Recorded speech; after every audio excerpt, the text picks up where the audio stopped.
Good evening and welcome to Flat Earth United. This evening on our panel of excellence, we have, first of all, Mark Sargent. How are you doing, Mark? I'm doing well. How are you? I'm pretty well, pretty well. No complaints so far. Also, we have Infinite Plane Society. How are you doing, IPS? I'm hanging on. Thank you for inviting me. Excellent. And we've also got Critical Thinking Always. How are you doing? How's it going, everybody? Thanks for having me. So just to clarify, what is your name again? It's Jimmy. It's Jimmy. Jimmy Shields. Not Jimmy. Good. Just okay. We've got some clarity on that. Okay. Thanks for having me, Jimmy. We've also got Flat Earth British. How you doing? Totally epic, Nathan. Cooking on gas, and I'm on a roll. So, what can I say? And last but not least, we have Stephen Chess. How you doing, Stephen? Doing good, Nathan. How about you? I am fantastic now that we're all up and running and live streaming to our wonderful audience. So if you're new to this channel, be sure to hit the subscribe button. And if you're watching this on the re-upload, make sure to leave a comment below and a like. In case you hadn't gathered already, this show will be about flat Earth in the mainstream. So about 12 months ago, I can remember people, detractors, naysayers, as IPS would say, telling everybody that we should have more mainstream coverage, that the movement is dying, that nobody's hearing about flat Earth, that it'll all be gone soon because we haven't got any mainstream coverage. And what do you know, 12 months along, we've got lots of mainstream coverage. So plenty of column inches, we've got billboards, we've got people making it onto the news. Now, I have sent out the invite to some of those people, so ODD Reality being one of them. Hopefully, with a little bit of luck, he'll pop by and tell us about his fantastic experiences. But in the meantime, we've got lots of people to talk about their flat Earth experiences, Mark Sargent being one of them. So, Mark, you're probably the best person to start with, because not only will you know every single column inch that there is out there, but also you've had your own successes as well. So maybe you can kick us off by telling us a bit about your successes with mainstream. We just talking about over the last year? Yeah, definitely. Holy smokes. Ever since, as you know, the detractors have been telling us, I mean, honestly, since the end of 2015, it's like Flat Earth's dead, case closed, RIP, blah, blah, blah. We've heard this all along, and then sometime so many weird things that happened this year, but the big thing for me personally was the Denver Post, who called me up, and I thought it was going to be a throwaway article that was either going to be just buried in one of the deeper sections or wasn't going to be run at all. They decided to run it on the front page, and they were talking about the flat Earth community, not only in Colorado, but that was the reason they found me, was because they thought I still lived in Colorado, and I wasn't. But once they ran that, things really started picking up. I mean, literally, we were getting calls from, let's see, NBC, Vice Media. I've got all the emails. HBO, CNN. Several of them have not run the stories yet. Several of them are still finishing it. But at the same time, there were documentary teams out there that have been following us around since. ODD got picked, did a story at NBC. Hopefully he'll get that pretty soon. But it just, started getting crazy. I mean, I did a CNN interview from a parking lot at Walmart for 45 minutes, and they're still sitting on the story. Patricia, who just came on, they picked up the story down in Houston from the Houston Chronicle, and they came out and interviewed her. They're still sitting on the story, probably because of the hurricane. But yeah, it's been ramping up. We can talk about it more and more, but even as of 48 hours ago, we had a new American NFL star come out for Flat Earth, and Kyrie Irving, the golden boy of Flat Earth right now, he decided when he was traded to Boston from Cleveland, that now some of his new teammates, they're on board with Flat Earth. And then as of yesterday, and again, we can talk about this more, and I don't want to take up too much time. As of yesterday, B.O.B., rapper, Grammy-nominated rapper, he decides to come out and do a GoFundMe to try to prove the flat Earth as of yesterday. So no, this thing's not going away anytime soon. We could go on and on about all the different media things, and I'm sure we will, that have come out recently, but there are millions of people in the flat Earth. The community that you're looking at here, the people on the panel and the people that are making YouTube videos are a small fraction of what is really out there. And if you have any doubt of that, go in and look up and sort Flat Earth videos by view count and look at the amount of hits that are coming on. I mean, heck, we've given Vsauce, a big YouTube channel, we've given him millions and millions of hits, even though he does not deserve them because he's against Flat Earth. So it's been a great year for me so far. I was taken with a documentary team down to the blackout zone of the Great American Eclipse in Salem, Oregon. We spent a couple of days down there, and it was gorgeous and wonderful. And then the same documentary team followed Patricia and I when we visited NASA just recently down in Houston, Texas, and it was great. Everything's gone off without a hitch. And sorry, I don't want to get ahead of myself too much, but the same documentary team is going to be sending everyone they got down to the Raleigh, North Carolina event, the big conference coming up on November 9th. And Vice Media is also going to be covering it, and some other documentary teams, which I don't even have the details on, are going to be down there. So, and these are just the ones that we know about. I can't wait to see if the national media finally covers us in the way we should be covered, which is with respect and awe. How's that? It's my rant. It seems like they always spin it in the other direction, though, don't they? Well, they do, and they don't. It really depends. Like, I thought the Denver Post article was quite fair, and some of the others, even the local paper here up in Seattle, which covered me, they were okay. Here's my take on it. Whereas, yeah, they're not going to completely endorse it. In fact, I'd be stunned if any of them actually did. In fact, Nathan, you know, the Star newspaper out there in the UK just ran that thing on Karen. Sorry, what? The Sun. Was it the Sun or the Star? I thought it was the Sun. That we were going to talk about the bit on D Marble. No, not the bit on D Marble. The bit on Karen. Sorry, you go ahead. I'm correcting you unnecessarily. Oh no, you're right. The Sun article, yeah, covered D Marble, which was quite a ways after the fact, after he did that spirit level test on the plane. But then Karen from the Sun and Moon Group, she got picked up. I'll give you a quick little story about that, where the Star had called me and they had said, and they were baiting me. They said, yeah, we heard that you're going to try to turn Flat Earth into a new religion. And I go, oh, no, we're not going down that road, nor would I ever say in any way, shape, or form that it was turning into a religion. And I was thinking of being a smart ass the entire time, but I decided to just keep it cool during that phone call. But I said, after he realized I wasn't going to give him, I wasn't going to just run with it. And you know, I could have made up a great story on it. It would have been fantastic. But instead of that, he said, is there anybody in the UK that we could talk to?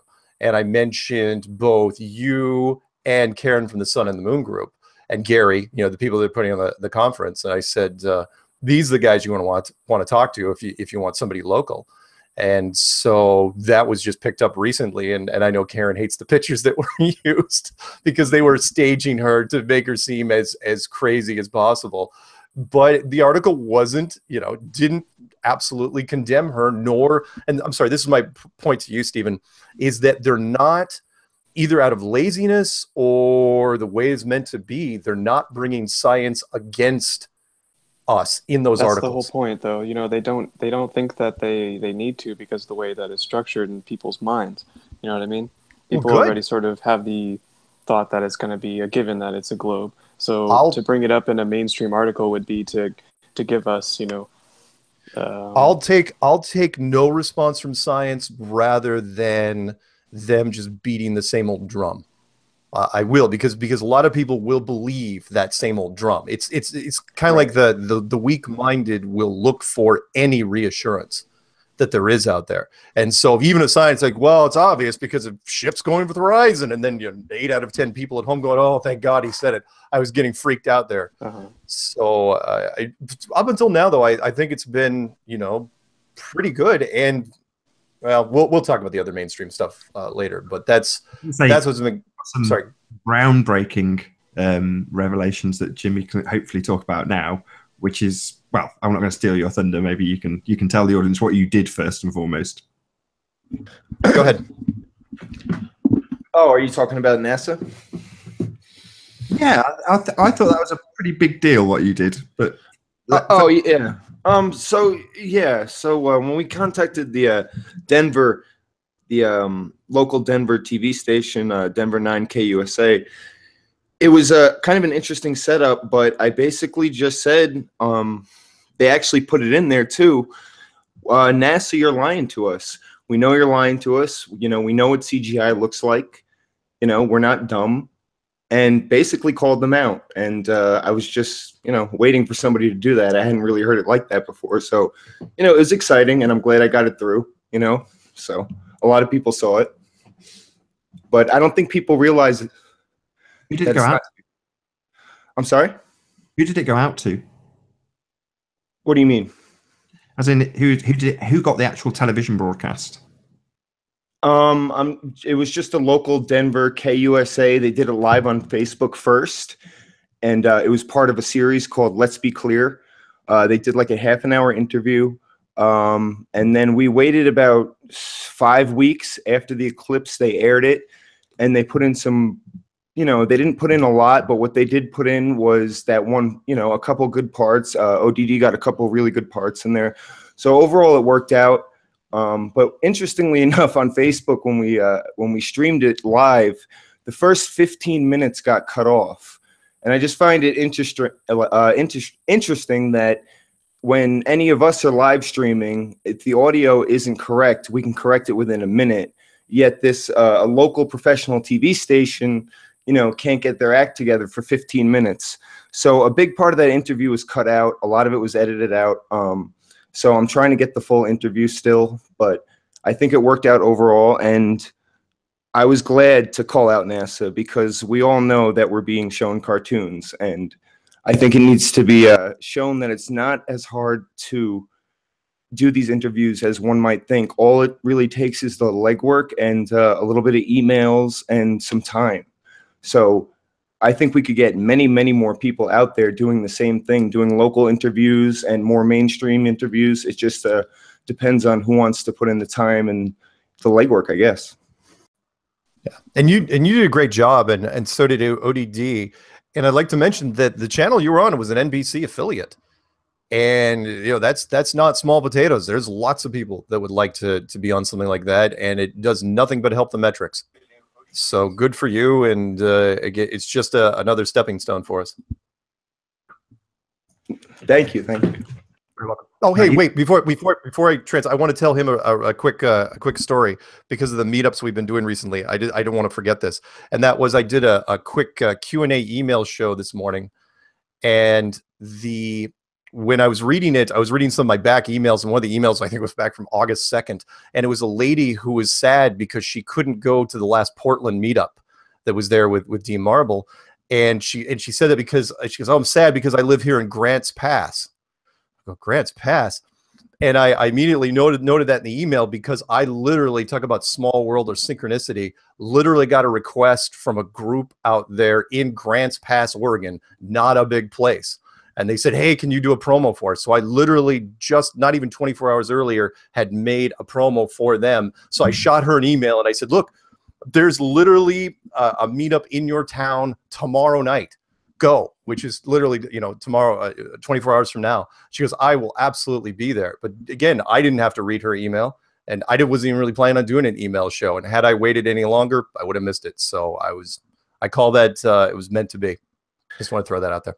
That's amazing, and it's pretty crazy. I even saw yesterday. There's 3 simultaneous meetups. They're happening. They're increasing, which is interesting. They're increasing. I think it's people are kind of coming out of their shell and working their way and kind of being a little more comfortable with coming out now that they see other people are comfortable coming out. So cheers to everybody, you know, doing it, and thank you for helping, and thank IPS helped me initially too. So thank you all. So cheers for that. Very welcome. Anyway, I'm done with my little rant. What I liked about your cameraman that was in your room, maybe give us or give the audience a bit of enlightenment in terms of what that was. I know, Mark, obviously you've told us a little bit about that already. Myself or IPS? I'm sorry. Oh, hi everyone. Sorry, I'm late. I just want you to explain why you had a cameraman in your house. Yes. Well, his name is Daniel Clark, and he independently contacted Mark and then myself and decided that, well, he'd already pre-decided with the group that they wanted to do a documentary about flat earthers. And of course, I said yes. Mark said yes. And that's why he ended up at my place. He's been here twice now. So for a couple of days in a row each time, separated by a couple of months. They want to do this documentary because they know there's something to this. Now, do the people that are backing the documentary, the guy who's doing the filming, director, etc., do they believe in flat Earth? Well, so far, Mark and I and others have definitely helped them not laugh at it anymore. They're probably thinking about it, but they don't disbelieve in it. They're not doing a hit piece on it. I can tell by the whole nature of this thing. It's not any way of making us look foolish or ridiculous.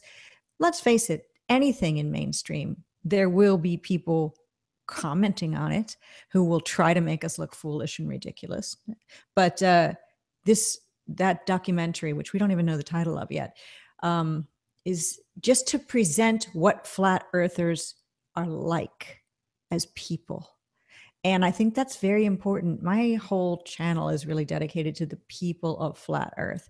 It's not about the science. It's about allowing others who have the science or the biblical perspective or other perspectives to come and tell everyone about who they are and how they came to these conclusions. And this documentary is kind of, in a way, it has nothing to do with my show, except I'm one of the people being profiled on it. It's kind of the same thing. It's like the people of flat Earth. So anyway, that's it. And it's really exciting and I can't wait to see it. And I can't wait for them to get more people on board, and definitely at the conference coming up in November, they're going to be filming a lot of people there, unless somebody there decides to, you know, do the paparazzi. No cameras, please. I say that's a nice segue into Robbie Davidson, but I do know IPS is trying to get some words in. So yes, Robbie, as soon as we've just heard from IPS, who's been itching to get some words in. What were you trying to say? Sorry. Oh yes, about critical thinking always, about Jimmy's confrontation with KUSA 9 Denver News. We can't hear you. I think your mic's come unclipped or something. It's gone all muffled. Okay, give me a minute. No worries. Well, good timing while IPS sorts his mic out. So, how you doing, Robbie? You're on mute at the moment. There we go. Sorry about that. Good to have you here. Good to be here as well. It's been quite some time, and this is a great show to talk about flat Earth in the mainstream. And yeah, the amount of media and press requests that we're getting is unbelievable, and it's going to be amazing to see so many different countries represented. We've got the Sydney Herald flying in from Australia. We've got German press. We've got India. We've got quite a few different countries. We have 2 documentaries going to be shot.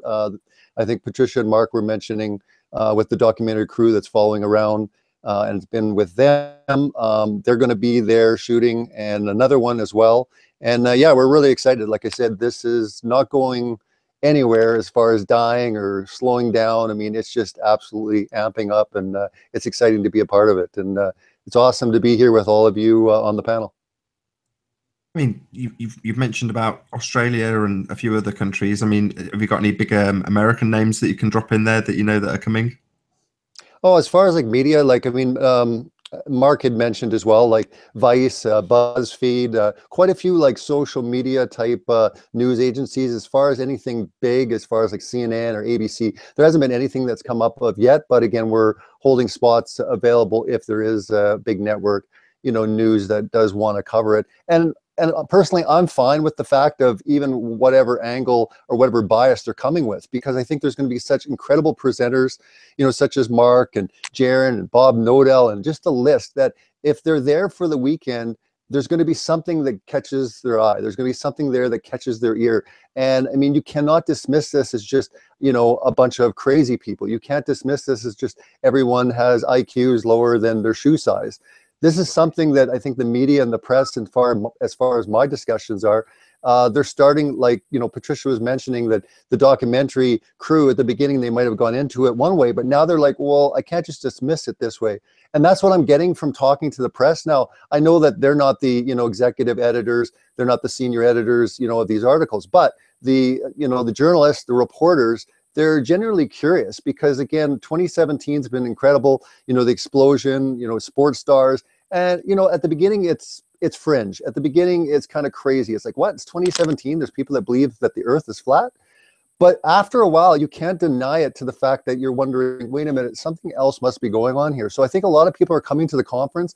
A lot of people have been in contact with me because they're generally, you know, interested in going, wait a minute, there has to be something going on. I mean, when you have all these people all over the world, all different beliefs, all different backgrounds, you can't just say, oh, it's just religious. You can't just say, oh, it's scientific. You can't just say it's conspiratorial. You know, you've got all three of these things coming together, and you've got all these different backgrounds and beliefs and age groups. You know, it's exciting because, like I said, I don't think the world's ever seen something bring so many people together under one common, you know, cause in questioning the world and getting the answers that we're all asking. I mean, on a personal level, though, if you did have whoever, Washington Post for the sake of argument, comes along and they make a scathing article about flat Earth, and I'm going to ask Stephen to chime in hopefully on this note because he's been a little bit negative about the press attention. But would it make you feel bad personally if you had a scathing review that was non-science based, ignoring all the main points and just ridiculing it based on the, you know, the fact that they probably hadn't been for the sake of argument? How would you feel about that?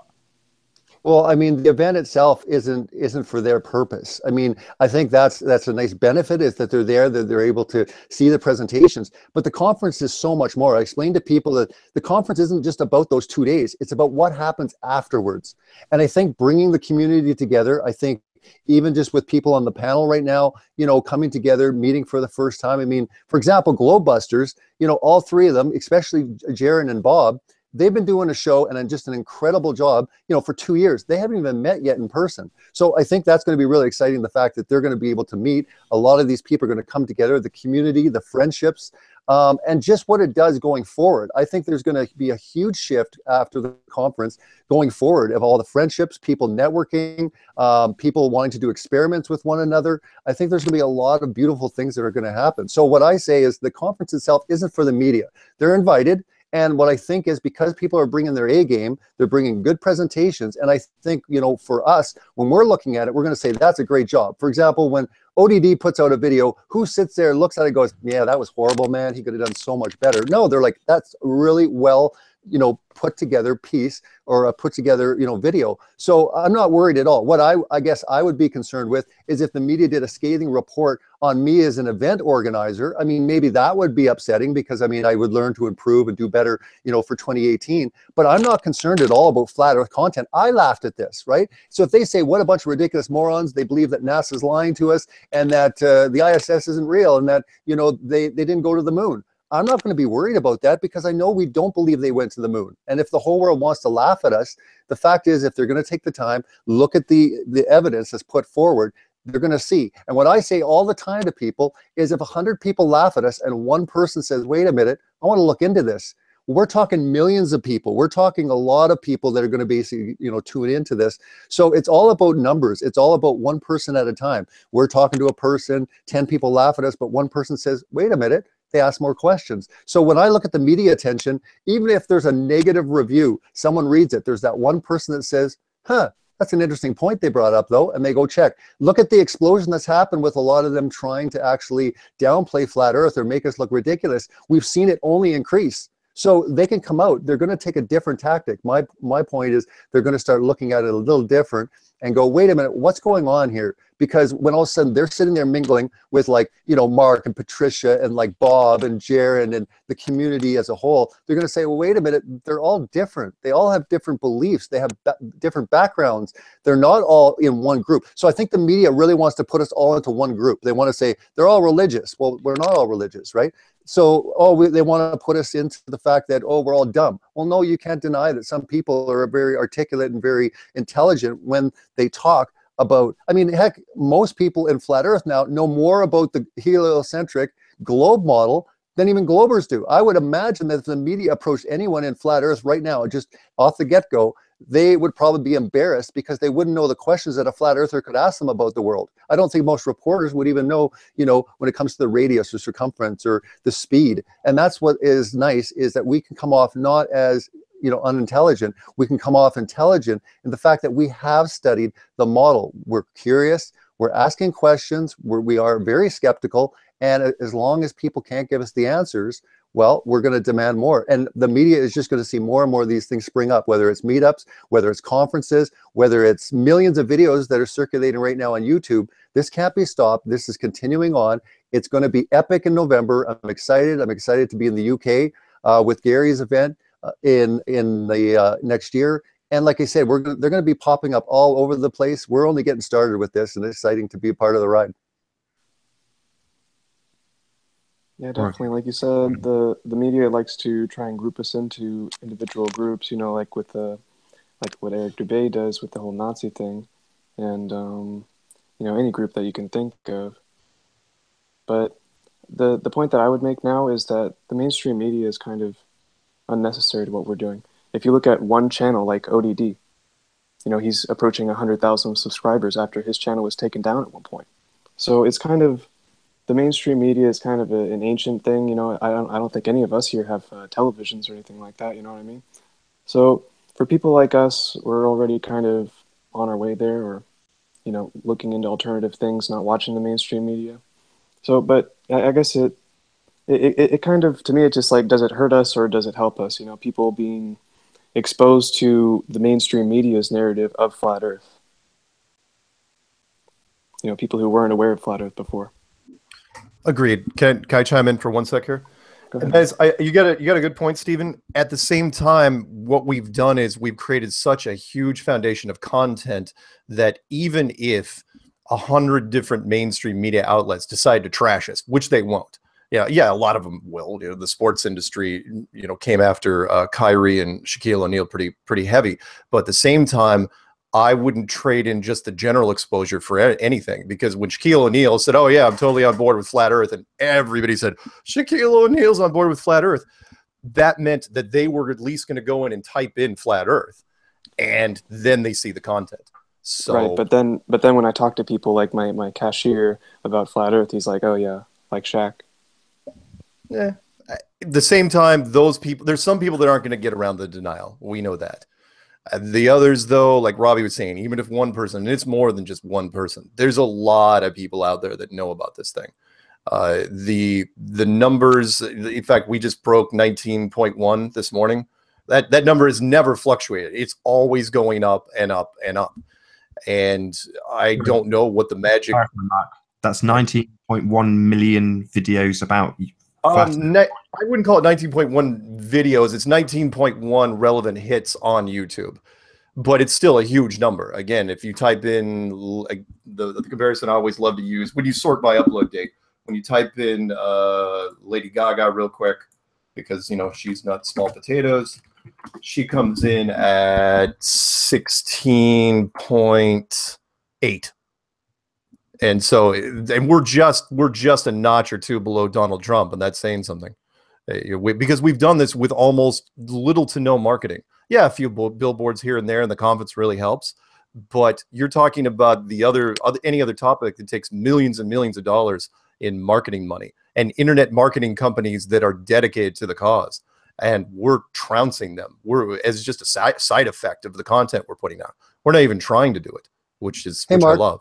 Mark, real quick, can you do that search with flat Earth in quotations? Like when you do your Google search, can you put them in quotations? Because that will actually search anything with flat and anything with Earth. So I'm just curious what comes up if you actually put it in quotations. Hang on. Because if you do a search with flat Earth in quotations, it will find any reference. Any video, yeah. So together, yeah. Right, a million videos with flat Earth in it right now. That's a lot. That's a lot. Yeah, that would be like flat Earth together, not just Earth. Because again, when you do, Yeah, a I just wanted million. to Yeah, point and that's fairly recent. The fact that there's a physically a million videos out there with Flat Earth in the title, you could never get through them in your lifetime. And which is fantastic. It means that there's so much content out there that it's way different than when I was first getting into it a couple of years ago, where all of a sudden that's what I love about it. Now it's so overwhelming that when people finally hear, yeah, so Kyrie's into Flat Earth, they type it in and they're going, it's almost like you're looking at a whole new world. You're going, how have I never heard about this? And then it just, then they lose sleep for 2 weeks. For me, it was about 22,000. Like when I started it, in 2015, it was about 22,000 when you put Flat Earth in quotations to find anything with Flat Earth together. So yeah, it's exponentially grown for sure. Nice. It's fantastic. Anyway, so that's my little comment. We're already using mainstream media. Think about it. We're using YouTube to get this out, and we're using Facebook to get this out. We're also using Twitter. I put stuff on my Instagram sometimes. So Facebook is a huge area of Flat Earth truth. And it all depends on who your friends are and who your friends' friends are. People may be on Facebook and never hear about Flat Earth. But just today, I went into the little vegan area of Facebook and made a comment on a post, and the place lit up because it all changed from the conversation that was going on about animals. I care about that a lot, but it was so weird because the vegan people, who I would think would be very open-minded, turned on me and were coming up with the same kind of questions that we all get, like why would they lie, and et cetera, et cetera, et cetera. And when I became vegan, I remember that was before Flat Earth. The people who were non-vegan, who I was trying to get that message out to, had exactly maybe the same 10 things that they would come up with. And the vegans, we would laugh at it like, oh my God, it's another one of those how do you get your protein? Or, the same thing as, why would NASA lie? And I was trying to get across to the vegans that, you know how it is when you talk to a meat eater and they reject everything you're trying to say. They reject the science that you give them. They reject the blogs that you send them and the other documentation in the videos. And they're, yeah. Well, you're doing that right now. And anyway, going in any world where they haven't really completely, looked at anything else except their little topic, whatever that may be, umbrella collecting, and just dropping a little bit about Flat Earth, it's like you've poked a beehive and they buzz around and go crazy and wild. And if you can stay the course and be calm, you might get one person or two to look into it. And that's the same effectiveness as a billboard or anything else. So just pushing ahead in all these mainstream areas and all these little niche areas, it's how this happens. How did we all find out about this? I'm betting all of us found out about this from mainstream media. Well, I would consider YouTube to be mainstream. That's how I found out about it. So I don't think mainstream's bad, and I don't think they can hurt us because they're just going to say those same old things that we know they're going to say, and we have the answers for all of those things. Well, I'm sure a lot of people find out through mainstream media, but I found out from a woman who linked me to Mark's video. So. Oh yeah, well, that's true too. Maybe she found out though from YouTube. I was coming up with a new analogy recently, excuse me, and about what it does, because I was trying to warn people. It's like, look, when you talk about this with somebody, you've got to remember the reactions that you're going to get. You're not going to convince them in an hour or 2 hours or even in a day. And I was trying to compare it to something, and I think that the latest analogy I came up with was probably my most accurate, which was, it's like coming up to somebody and saying, oh yeah, by the way, I'm pretty sure you're adopted. Right. And, their first response is always going to be whatever. It's like, let's say they're 30 years old. It's like, no, I'm not. That's just ridiculous. I'm going, no, I think I can prove that you're adopted. And the more you push it, the more they push back until finally, they have to deal with it one way or the other. It's like, look, I think I may have, here's some papers here that point to you being adopted, because what it does is it goes all the way back to your childhood. You have to reevaluate everything you've thought of, every conversation you had with your family since you were young. Same sort of thing goes to the globe. I mean, it's really the same. And that is the parallels, your life with your family, starting from age 0, and your life on a globe, starting from age 0. You've got to remember the pushback that's going to be there. Sorry, I know it's a little off topic from the mainstream thing you were going with, Nathan. I just wanted to throw that in. No, not at all. Love it. Yeah, I mean, I was going to check if IPS have got his mic working. So hopefully we can talk maybe the stats of the billboards. Yeah, I think it's working now. Can you hear me okay? Perfect. Okay, so yeah, with regards to the billboards, to me the idea here was just to have the conversation go into places where it never went before and bring more minds into it.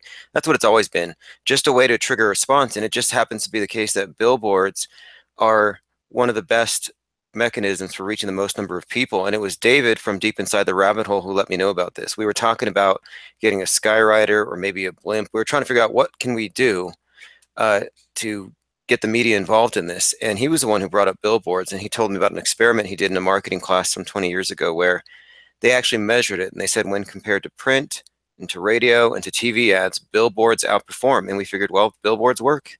We'll talk to the media, get them to do stories about it, and then even after the billboard goes down, it might as well still be up because it's still being talked about. Specifically with regards to the Research Flat Earth one, all of the billboards that mirrored that phrase were tied together in the stories covered by the Associated Press through outlets like Coast to Coast. And so even though that one billboard that went up in May or whatever was only up for 2 weeks, it's still mentioned in articles. So it still brings the narrative forward, which is there's a lot of people out there willing to put their money where their mouths are. And that's the message, I think, with the billboards is, hey, look, we're here and we're willing to put our money into this thing and our time and energy, obviously. It made, I saw YouTube clips of it making it onto TV news where they had people in front of it, obviously ridiculing it, but by the same token saying, had you considered it?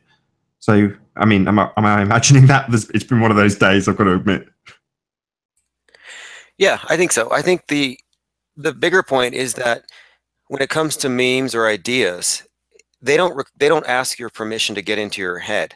And so if you're confronted with the topic, Research Flat Earth, now that idea has a new context in which to take a residence in your head until later you confront it again. So this is a nice way of being the first contact is them realizing, okay, it's still there, it exists. And so it's not so much about converting anybody at the first contact. It's more about raising their level of awareness and starting a dialogue, which will be ongoing. And for us, it's been a couple of years. It's still ongoing, but it's just a way of saying, pay attention to this meme. And like I said, memes don't ask your permission. If you're exposed to it, it's pretty much there. There's nothing you can do about it.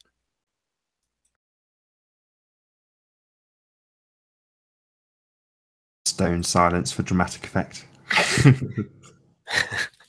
Martin, you've not said very much. You went on the radio, didn't you?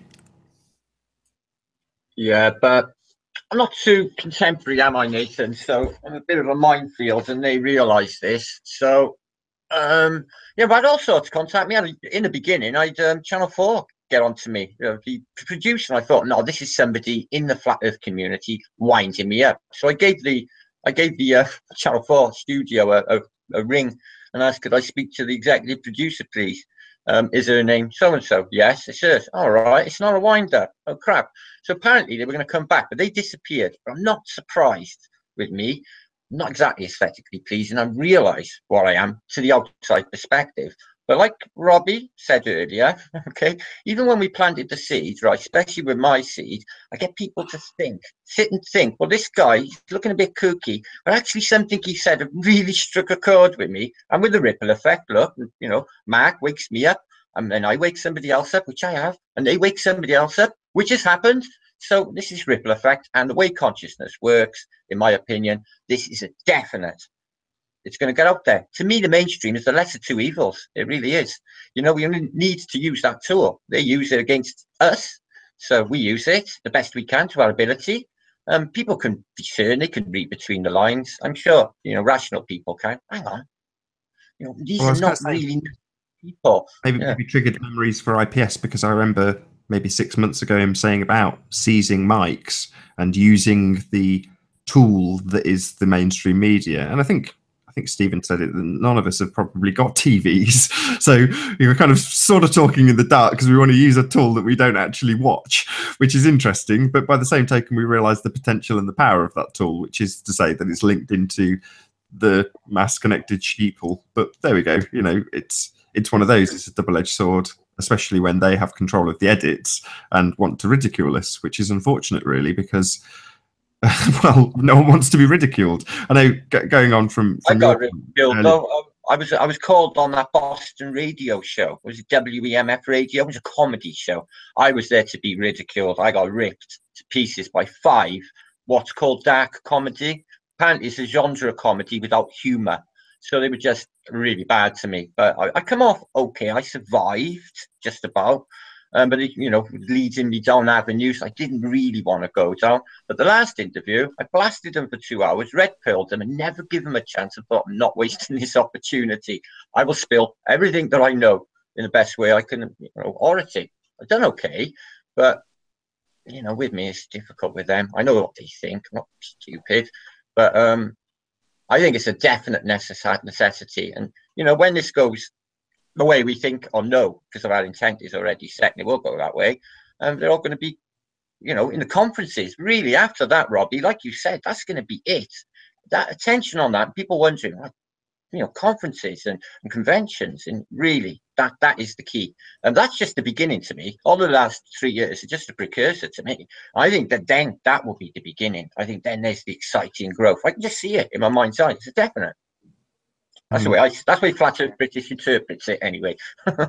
Okay. Let's just go on from a point that Robbie made, which is that I think all of us are probably in the same, well, I'm going to assume this, that we're all in the same vein, which is that your hard work and your graft, like in this case, this video would be an example of that, but in your case, far more grandiose with your conference. But that's your hard work, and that's the thing that you really don't want to have ridiculed, even if they're ridiculing the notions that, to all of us on this panel at least, it's obvious. You know, the world is obviously flat, and you know, you can yeah, and I already know that it's going to be a success, Nathan, just because people that are coming are just happy to be there with over 500 flat earthers themselves. For so long, they've been ridiculed, they've been beat down, they've been ostracized, they've been fired, they've been, you know, divided with their family. This is going to be a time of healing. This is going to be a time of community. So already it's a success. Even before it happens, it's a success. If people get together in a room, anything is over and beyond. Anything that I do that add the professionality to it, that the media, the world looks at and goes, whoa,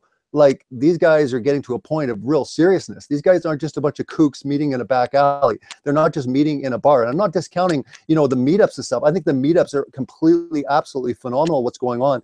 Everywhere, they're all happening. This is just going to escalate. This is just going to completely amplify after the conference, because for one, a lot of people are sitting back that I know personally. They're like, you know what, this year I'm just going to sit back and I'm going to watch and I'm going to see how it goes. I'm like, that's fine. So I think even by next year, you're going to see absolutely an explosion, not just in numbers, but just in participation, in certain individuals that we might be surprised that might come around and say, you know what, I want to be part of this, because it's not about name calling. It's not about being a shill or not a shill and all that. And again, so long this has been going on because a lot of people have never met. It's been on the computer.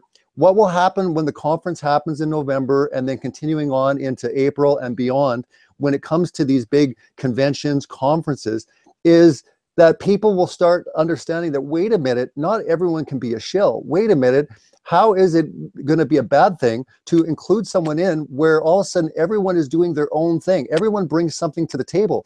No, we don't all agree. And that's the beautiful thing about this, is we're not all coming together. And that's where the media is puzzled, because they're like, well, is there one leader to this? No.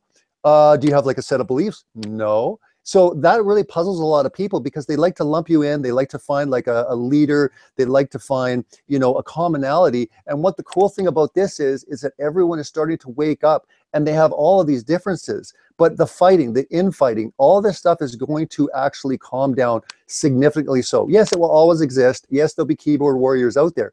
But what we're going to find is a transformation where a lot of people are going to be like, you know what, you can say whatever you want about those guys being shills.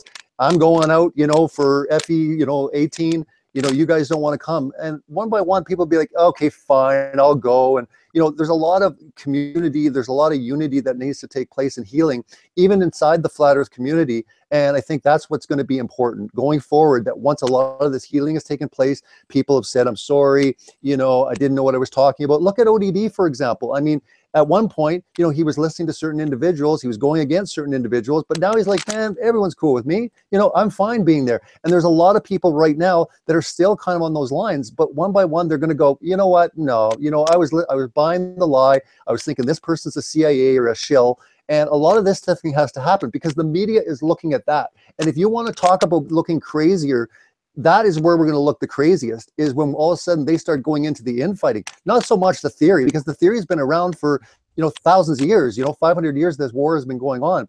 But where they're going to zero in is they're going to be like, oh my goodness, they think that this person's CIA, and they think, and they're going to go, these guys are like paranoid, these guys are like cuckoo. So what I think is, that's what's important for us as, you know, being representations of this, is we have to have a voice where we kind of show that unity and show that, hey, you can have different beliefs, but we can get along. We can look at the big picture and say there's a war going on, because I think personally the media is going to zero in on that. And I think that's what they're going to use, is they're going to use the paranoia. They're going to use the, you know, the people, you know, when it comes to personalities, not so much the theory, the intelligence. I think they're going to transfer it into that type of realm. So the timing is perfect with 2017, you know, with 2015, which is amazing how this thing all blew up.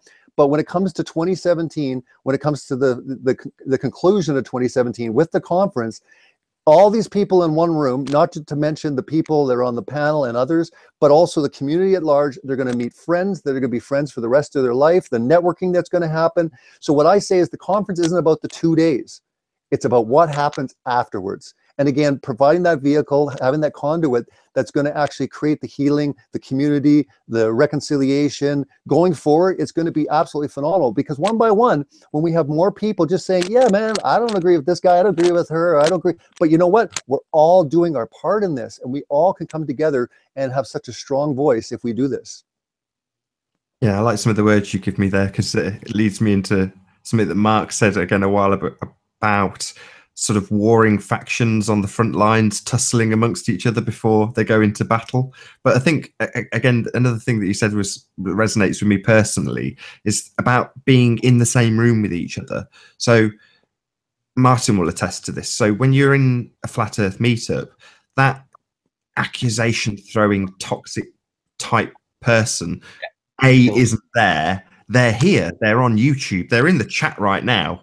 You know, I'm leaving it for all to see very intentionally. And there's people bitching and moaning and mudslinging, and that's the toxic nature of YouTube. But once you go away from that, once you actually sort of fan out, yes, there's going to be the mainstream media clicking and putting their article and adding their 2 pennyworth, that's the one, of bullshit to whatever they see. But by the same token, there's going to be people who are actually mingling with real people. And, you know, for every single person that's called me a shill, I've met people in real life, and it's a totally different ball game when you're actually up front and you know, up close and personal. But coming back to that, so Mark, what can you expand on what you meant by the sort of warring factions? Well, yeah, even though it's not my side of the ocean, the Scottish Highlands, that is, there's a bunch of different people flying different flags, and because we haven't had an organized defense from science, look, the troops get bored and antsy, and they want to tussle, and so they'll be sparring, no question. But to Robbie's point, look, when you get those people in a room, in fact, the one, because I've done 6 meetups so far. When I did the big one in Seattle with D Marble for the first time, when Patricia was there was only 50-something people in the room, which isn't bad by any stretch, but it was, the energy got so pumped up and it was getting so loud, it was tough to think in there. And remember, this is a flat earth group. This should be a fairly low-key group, right? And it was just buzzing with energy. You multiply that by this conference, and I'm excited to see the potential of what can happen. Because yeah, and I don't think you're going to catch any hell for the production no matter what you do, because any media is going to be there about the just the topic itself, but the people that are there, that's the most important. Most of the people that I know that are going are just excited.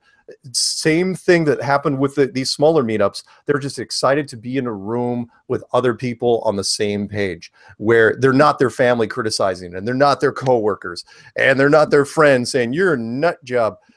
They're just, nobody judges in that room. And in fact, you can tell, I mean, there's people, yeah, that nobody completely agrees on all the different points, but they're so excited it's this big release. You can be yourself, and you don't have to explain yourself. You don't have to preface or frame anything. You just walk into the room, you know, you're immediately accepted. That's a powerful thing. and cannot be sold short. So for me, that's why I'm going to be trying to meet as many people as possible there. I'm going a couple days early, staying late, and just meeting these people, the people that have been corresponding with me and calling and doing all these great things. I'm just pumped to be there. At that Seattle meetup where you were just mentioning that Dave, All People, Free People, who's in the chat right now, he's the one who organized it. I know, Mark, you and we came together because I came there to visit for this event. There were, like you said, 50 people there. And you and I didn't really talk all night, maybe once for like a couple seconds. We were just busy mixing and mingling among everyone. And at the end, when we went to the parking lot, we realized we hadn't even talked to everybody. No. The buzz was so, like Martin calls it a buzz. The buzz was so, big, so high that there was such great connection and conversations going on. It almost was like the best party you ever went to. But then in the end, you regret talking to the person who threw the party. I mean, it's just you couldn't get everybody. You couldn't tell. And what's it going to be like at FEIC? I mean, events after after about 2 days away from Flat Earthers, back into the Matrix, I started to get like grieving again. I was like, I'm Flat Earthers. Yeah, we not only did the restaurant have to throw us out when Patricia was there, and the cleaning crew had already come through and the chairs were up on the tables. They had to throw us out. There were still 20 people in the parking lot. And as Patricia mentioned, we get out to the parking lot and there's people in the parking lot I had not met. I'm going, it wasn't that big a room. How did I not meet you and you and you? Because time flies. And when we pulled out of there, I think a little after 11, and there were still 20 people in that lot that weren't going to leave.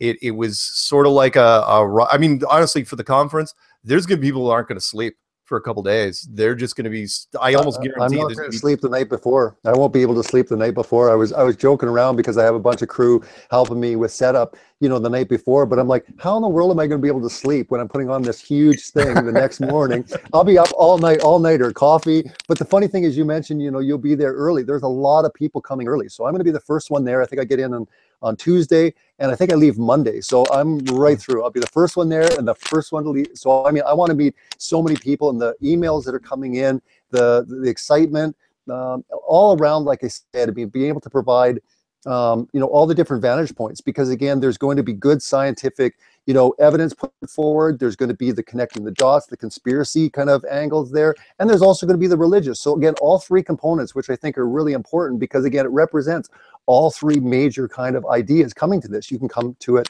conspiratorially. I mean, Flat Earth Clues was one of the huge things for so many people because it connected all the dots. Wait a minute, they're covering this up. Why are they covering this up? Why is there a treaty? And then again, the scientific, going out there and applying the scientific method and people wanting to do the experiments, but then also the Bible, also the religious, that type of component. There's a huge amount of people that are intrigued in that. So that's what I find really brilliant about this, is it's bringing all these people together with all these different mindsets. And no, I won't be able to sleep. Like, I don't know if I'll be able to sleep for 2 days, to tell you the truth. I mean, it's just going to be like you talked about, that buzz, that party. It's going to be one huge party because there's a whack of people coming, just to hang out with everyone after the conference that can't get into the conference. So, right. Think about another 200 people on top of those numbers.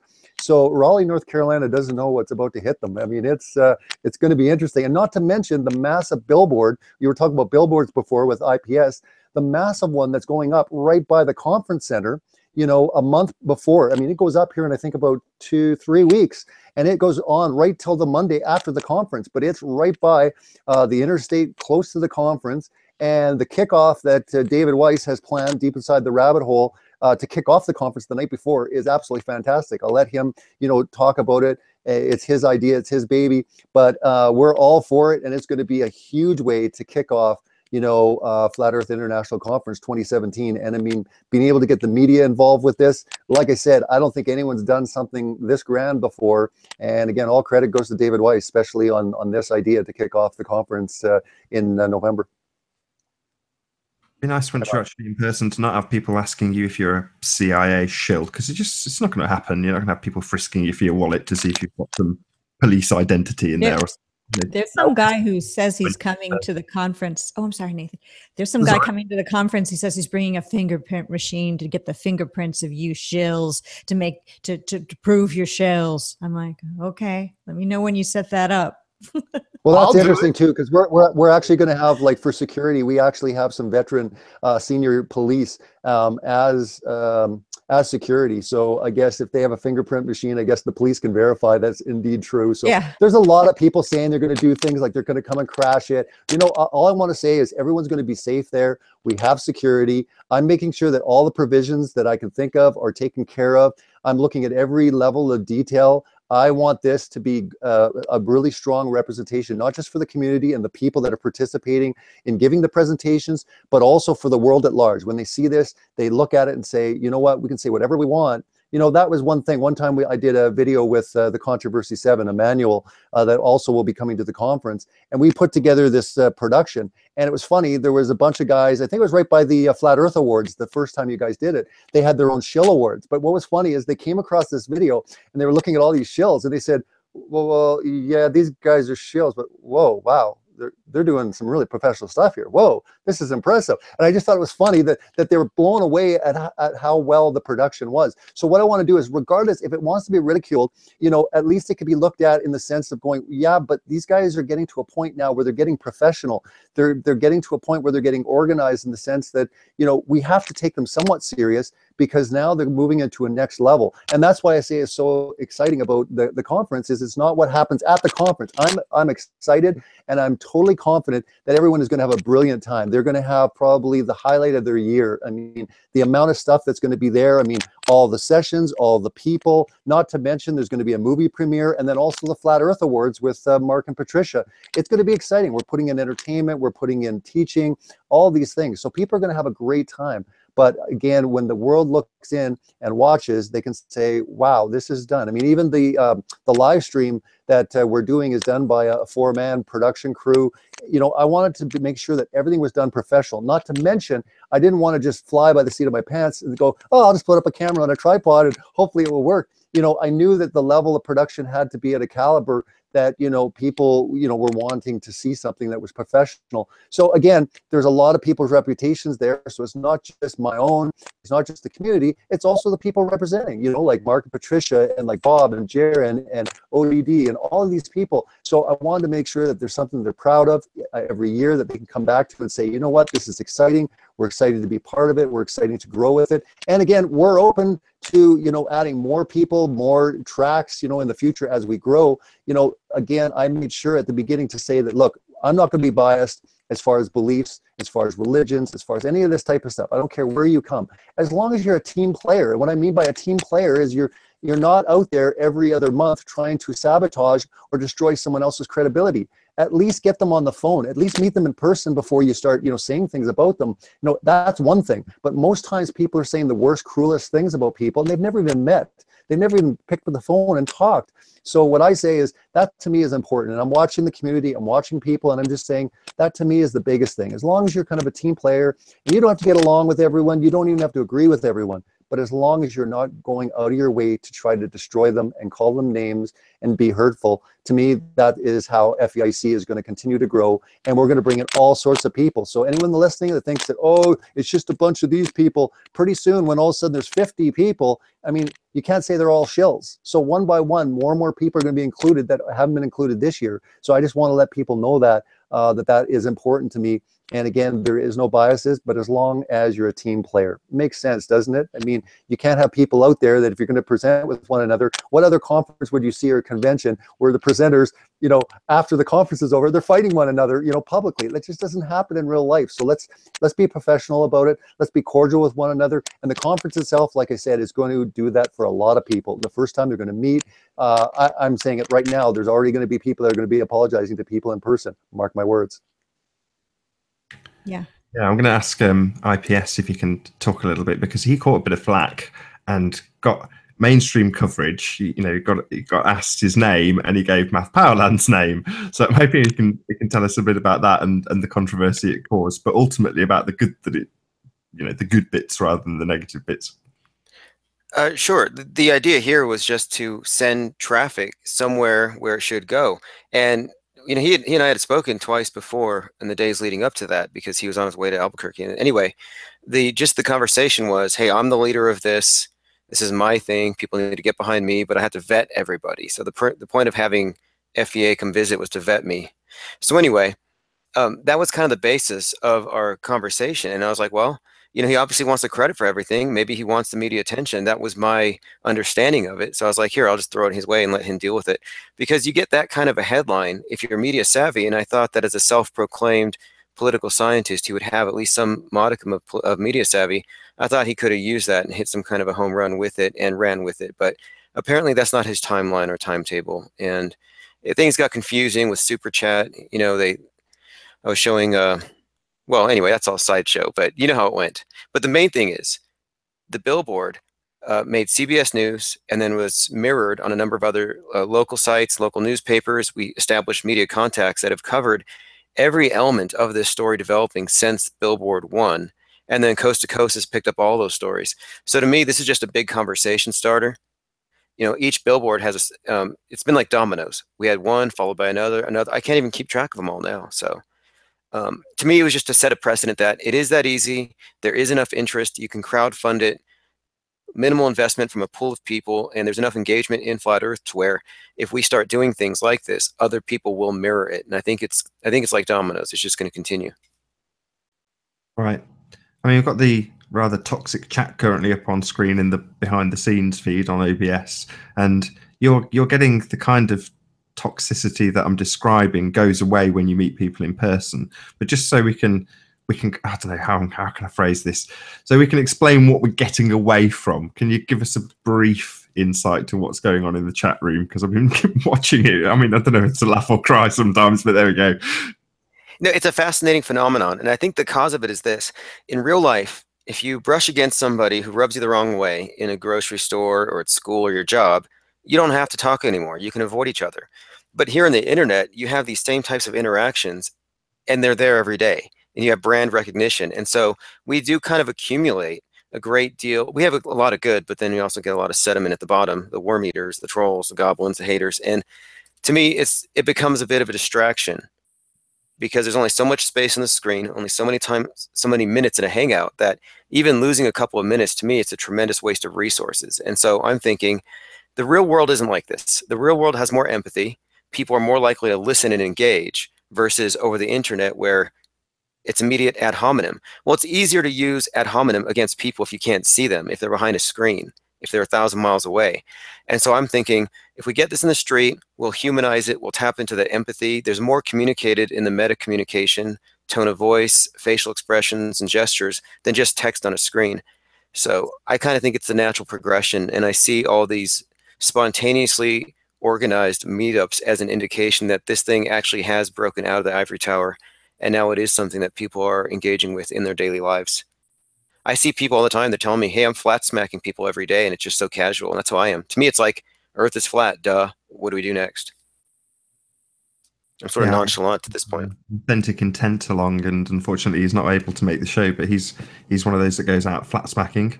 his local fair, literally introducing people to flat Earth, and he's got a load of flack over it as well. You know, he was criticised initially for the age of the people that he was approaching, but you just think, who cares?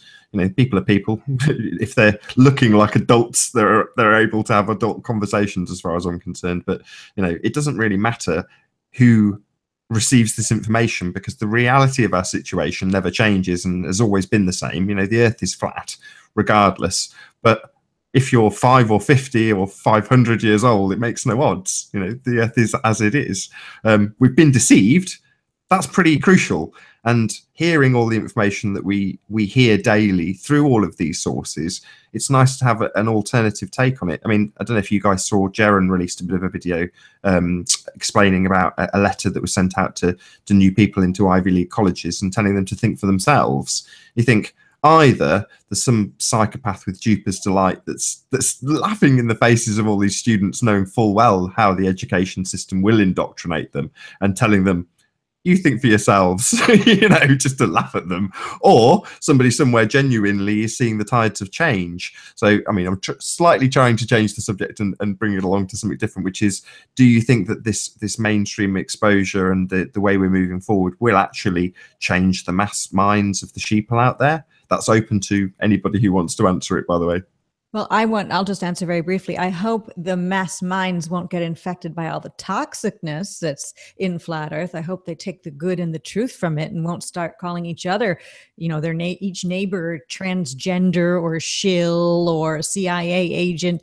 I hope that isn't what they get from flat earth. I hope what they get is that their world is not the shape that they've been told. They've been lied to, and this is a tragedy and something must be done. And talking about it is the first step along the path to overthrowing all of this evil that's happening.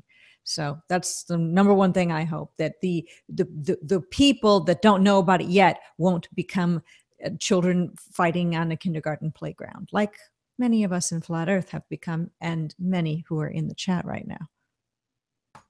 I don't think it will, just because, or I don't think they'll dive into that right away, just because the topic, similar to the thing that you and I were chatting about this morning, Patricia, the guy that was rating YouTube pages. When he saw his first Flat Earth page, it struck him so sideways to the head that he wasn't sure how to even, the topic was throwing him. He could not rate the page. Yeah, because it was my page. It was your backstory. Nathan sent me a live YouTube video that was going on where there's a guy who's a YouTube content creator, and he creates content that's based on how to make, well, one of the things he does, he's a tech guy, how to make your channel better. And I sent him a $33 funny for flat earthers, but not for anyone else or conspiracy people, super chat so that he could rate my page. Other people were doing the same, like putting their name and saying, hey, look at my page and tell me what I could do to be a better YouTuber. He looked at my page, which says Flat Earth and other hot potatoes across the top, and said, his first comment was, I don't really understand what this is about. Exactly. And he kept saying that. He wasn't, we're talking about a guy about flat earth. I'm like, yeah, it's in the title. This is a guy that's probably seen 1,000 or more, or rated 1,000 or more YouTube pages. He's been slightly flat smacked today. Just a little. Yeah, because he just didn't know what to do. And I like to throw that, multiply that like by the interviews that I've done. 90%, at least 95% of the interviews I've done, the people on the other side of the microphone don't know what to make of it. The reason why one of the reasons we're not getting pushback, it's so new and so novel, even though it's an old theory, is that they don't know what to do with the concept, to where they're listening to you talk and it's like, wait, it's like they're getting that surreal moment. They're going, wait, we're actually talking about this. This guy's actually, you know what? I'm just going to sit here and let it happen. Whatever's happening, I'm just going to let it happen.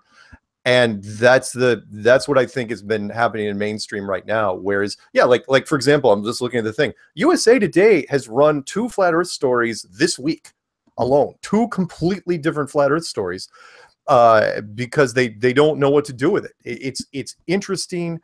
And at the same time, there's so much content on the other side that, yeah, by the time anyone digs into, and this is directed toward Patricia, by the time that they get into the darker corners of it, they've already absorbed so much. Then, yeah, at that point, it's like, okay, which camp am I for? And then they go down that path. But they've already been exposed. They've already been inoculated, for lack of a better term. On this particular channel, as they were doing their live stream this morning, the people in the chat who were watchers just like me, some of them were content providers, they were giving all sorts of comments when he was looking at he looked at my page and many other people's pages, but I was the only Flat Earth page, and their comments were all positive about my channel, positive about the pictures of my channel they were seeing, positive about my picture. They weren't saying anything like CIA shill, tranny, or any of those other things, because the real world doesn't look at things like that. And they were also positive about the numbers of views, the subscribers. It shocked them that something like Flat Earth would have that many subscribers. And the funny thing is that I have almost 12,000, which is a lot to some, but not compared to the bigger Flat Earth channels. And there's a ton of bigger ones. Right. And so they were shocked that even my medium-sized, maybe medium-low-sized channel had that many subs. I mean, if he would have been sent like a Jeranism, I was thinking the same thing. He would have really flipped out, like very professionally done, a normal-looking person, well-spoken, nicely set up channel, and a lot of subscribers. So we forget how hard it is. The Flat Earth community is actually spoiled in that regard. How hard it is to get subscribers in the YouTube world nowadays. In fact, this guy's channel, which only had, if I'm not mistaken, he's got 76,000 subscribers, but he is known as an authority on rating YouTube channels and advising people. And lots of people come in there, and it's usually under, from what I could tell, usually under 1,000 subscribers. And they're all asking, it's like, help me revamp, help me get more subscribers. What can I do? What can I do? And so when you came in again, you threw him, because it's like, initially he's like, what flat? Wait, what am I looking at? And then he noticed you had, pushing 12,000 subscribers. He congratulated you for it, because a lot of the people that listen to his live streams would be thrilled to have 12,000 subscribers. And I'm thrilled to have 12,000 subscribers. Well, the point is it's so, it shouldn't be possible, is what I mean. I love statistics. Oh, yeah. It should not. We're talking flat Earth here. There shouldn't be channels like ODD who's going to break 6 figures, and Rob Skiba who's going to break 6 figures if he's not already there, and Eric and Jaron and I'm sorry, Controversy 7 who's already got 6 figures. There's all sorts of people that are already up there, and the numbers just keep ratcheting up. When's the last time we saw a flat earther who took a huge dive, other than having his channel wiped out entirely?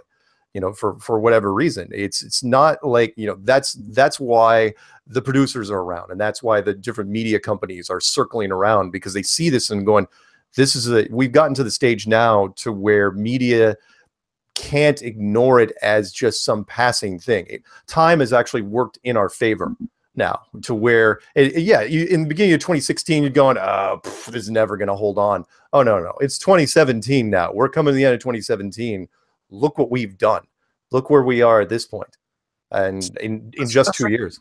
That's really interesting you say that, because are you right? Are you right in saying that there's so many flat Earth channels out there that they all do the same pattern, like heliocentric stars? They grow fast, they burn bright, and then they pop and fizzle out. They're either wiped out by YouTube, and then they don't have the gumption. No.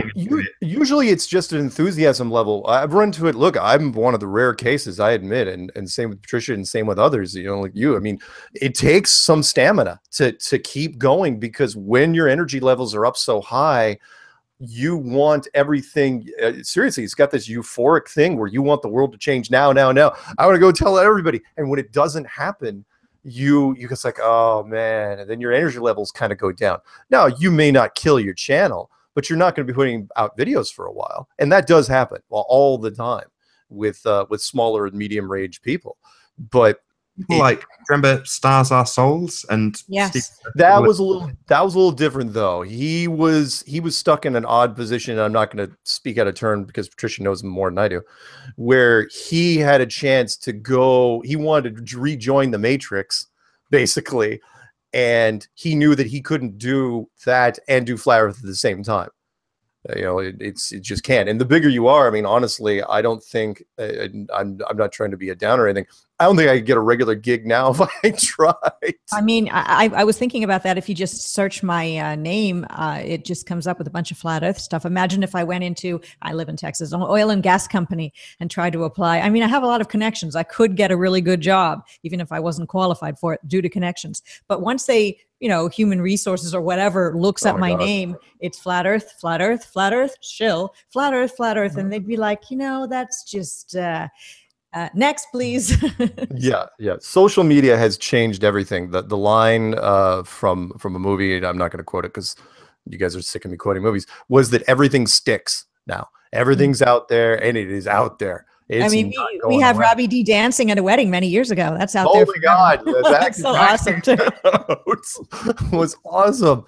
But it also helps us, because all the articles, all the interviews, all the things we put out there, the metrics just keep piling on to where, and all the good stuff. I will say this: the cream does seem to rise to the crop. Heck, I can't even find flat Earth clues half the time when I'm doing searches in the first couple of pages. I know they're out there, and I know people watch them, but they're usually under a different name. But all the other main stories are still there, and they keep.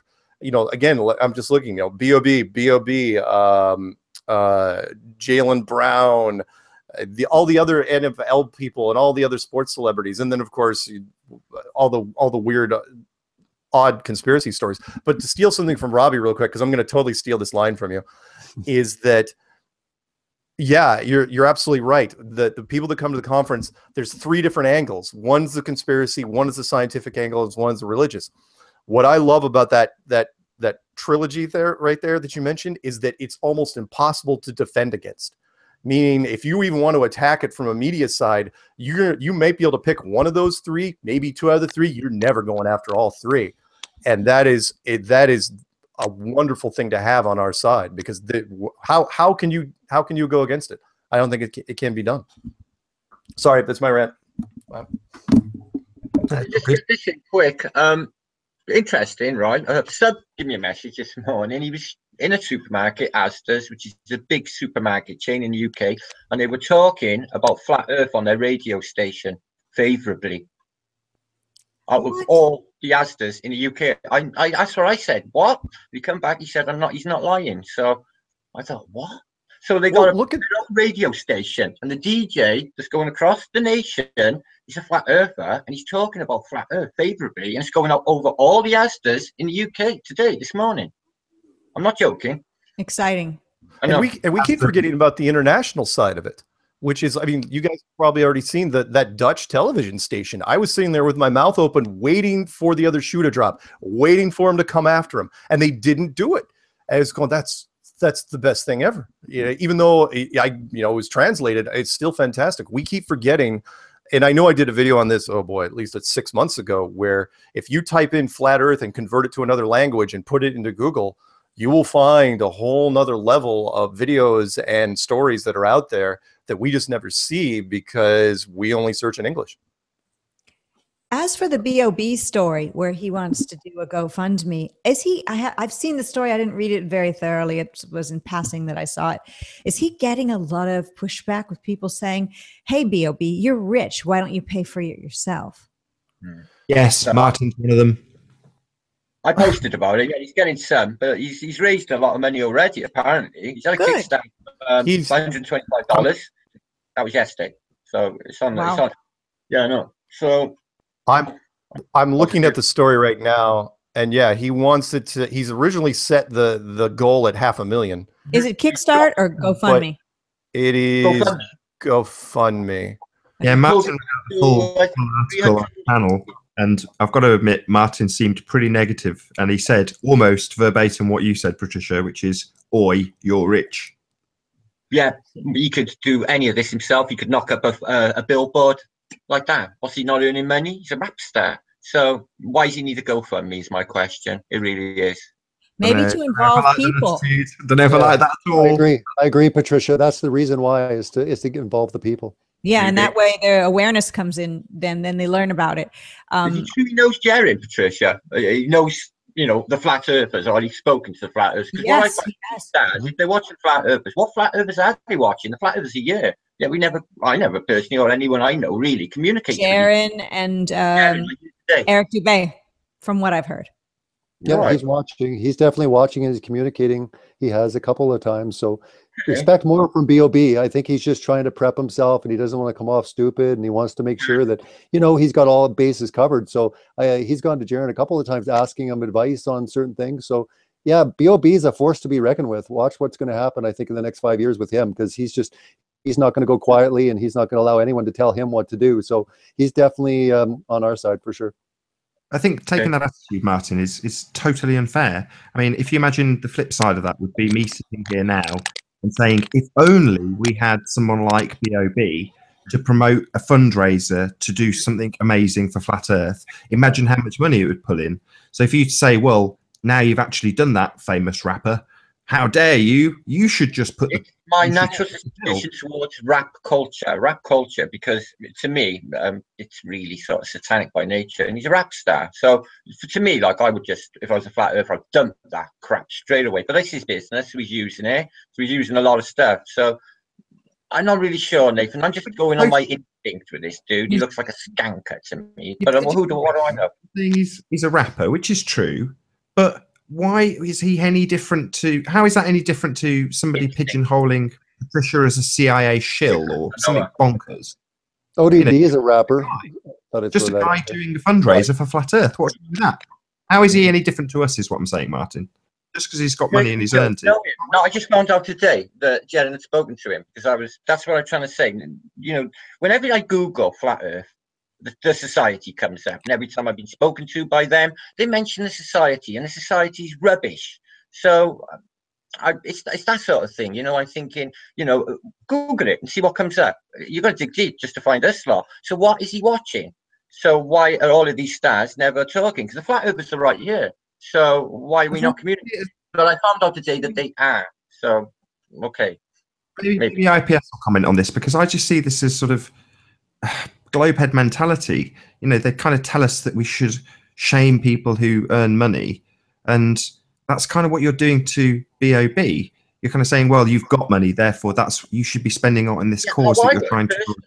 Well, I wouldn't have it anyway, because I would cough it up to my brother man, but it's his business. But I'm just saying, from my perspective, my Flat Earth reality, the way I perceive Flat Earthness, and he just doesn't seem to be it. All right, he's raising money, he's got to go fund me. He's a fucking rap star. He's got probably $1 million in the bank. So what's going on? All right, he's getting attention. He's going to pull people in. But I don't know, Nathan. I really don't. Well, last time I seen him interview when he was backtracking. I've got to do this to you, Martin. I'm really sorry. What? So, say for the sake of argument that Flat Earth gets absolutely massive and you become an international celebrity, and suddenly you've got £1 million in the bank, and you suddenly see a really good cause in the dog's home. No, man, that's not going to happen. Oh, Martin, let me just give you my example. You go on TV and say, I'm trying to raise money for the dog's home.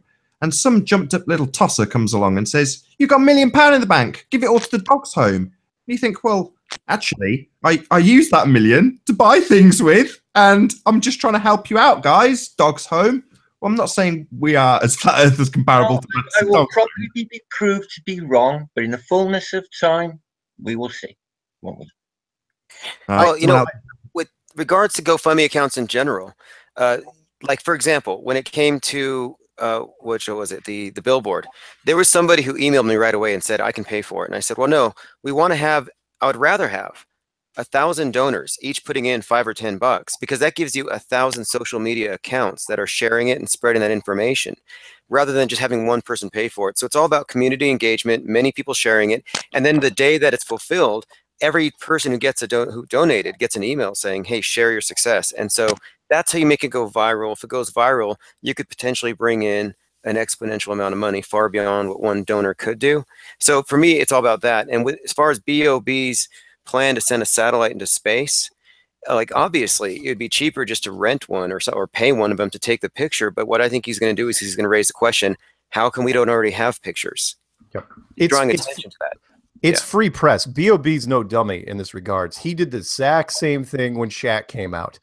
He followed that. All of a sudden, BOB was like, did his first interview on camera with that radio station. I think it was an LA radio station, and they grilled him about Flat Earth, and he didn't do so well in the interview. And then what just happened before he came out? Sammy Watkins, the NFL star, and one of the Boston Celtics came out and said, "Oh yeah, is Flat Earth really interesting?" I mean, seriously, as soon as Sammy Watkins, Rosner, yeah, that's right. Yeah, as soon as he came out, it's like, oh, hey, BOB's back, because it's easy. It's free. It doesn't cost him a dime. He has his agent call somebody at the news thing saying, yeah, BOB's going to do a GoFundMe. You know, paying for it himself, that doesn't give him any press. That's nothing. Who knows? There'll be a lot of, several hip-hop magazines have already touched on this. So it's good. I'm glad he's doing it that way. I don't know how much follow-through he'll get, but... Exactly. You're one of those statistics, Martin. So you have literally covered this story. And, so right. You're expanding on this, the nature of what he's done and how he's done it has been effective, and you're affecting it. Mm-hmm. So to criticize it is kind of unfair, in my opinion. It would be awesome if I could just speak to the dude and find out what he's all about, because he's outside perspective. He's not screaming. It's just green-eyed jealousy. You want to be BOB's friend, don't you? That's all it is. A little bit. Martin looks just like a rock star anyway, so, you know. Love. No, I'm not totally against it at all. I'm just careful, because he's a tool. He's basically in with them, isn't he? You can't deny this, can you? You can't. So suddenly, he's a flat earther. Yeah, he's allowed to do their stuff. So he can't come out too much, because otherwise he's going to lose all of his money and all of his livelihood and his next big album and everything else that happens. So he's asked for GoFundMe. He's getting publicity, and I can understand that. But you've got to understand there might be, just might be, maybe 0.5% something else going on.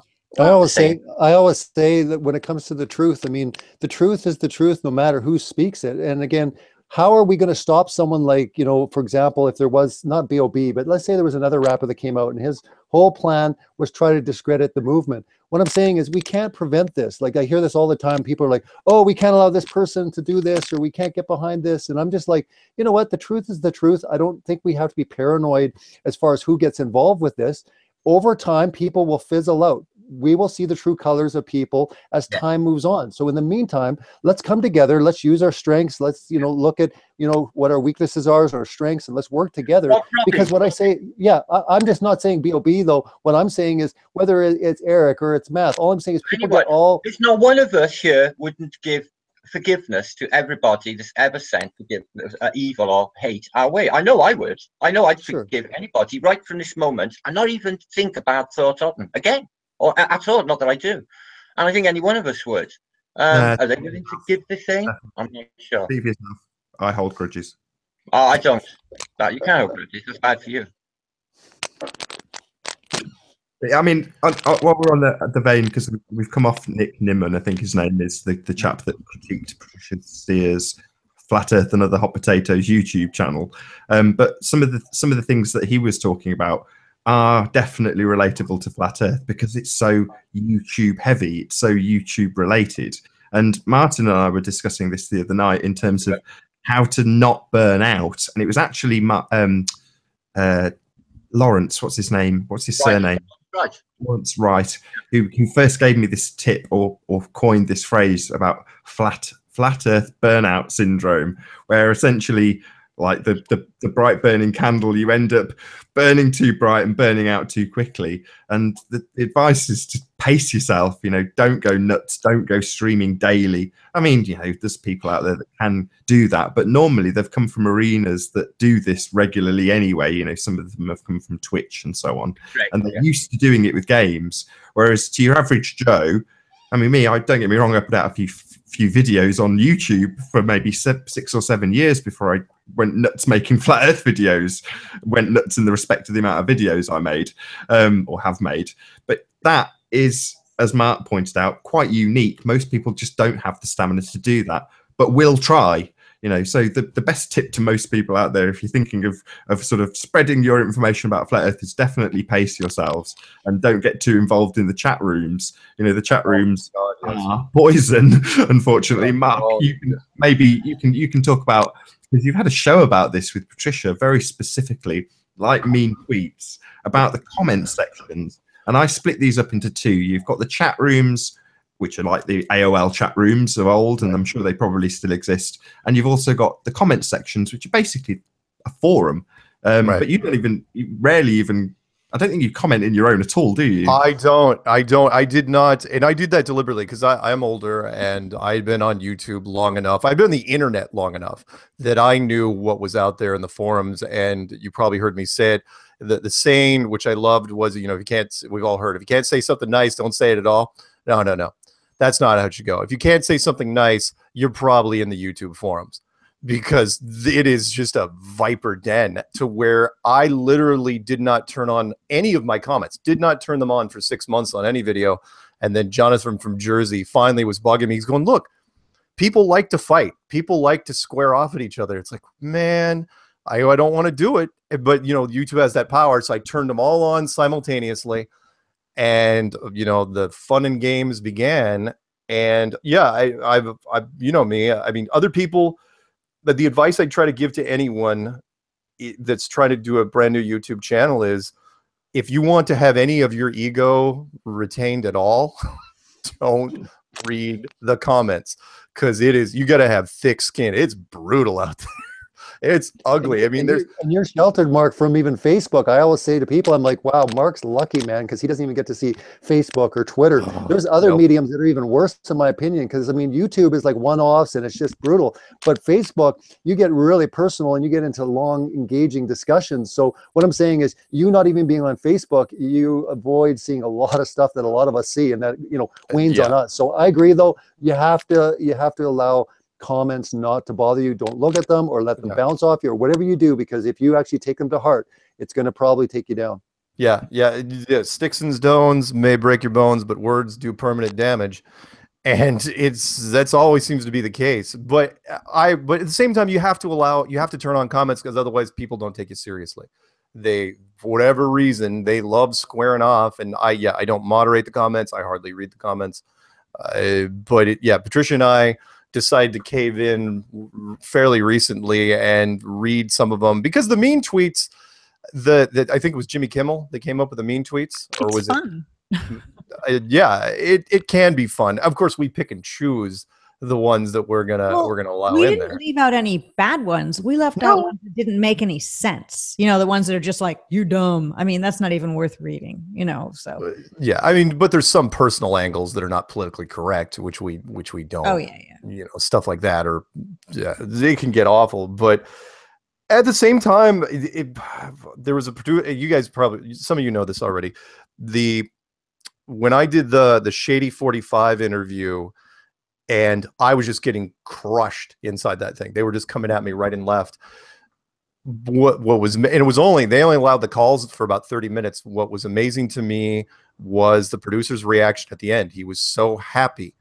He goes, I'm so glad you didn't hang up and you just stood there and you took the comments. And he goes, and every producer knows this, which is, love it or hate it, if you're talking about it and you're talking about it with passion, that's got value. That's got that is what they want. They do not care, which is why I love some of the mainstream stories, because when they come at you, which is why I think Flat Earth, when it finally really, really breaks open, it's going to be fantastic, because it's so polarizing. And that is, love it or hate it. You cannot ignore it. You cannot walk away from it. It is not like any other, not even a conspiracy, any other idea.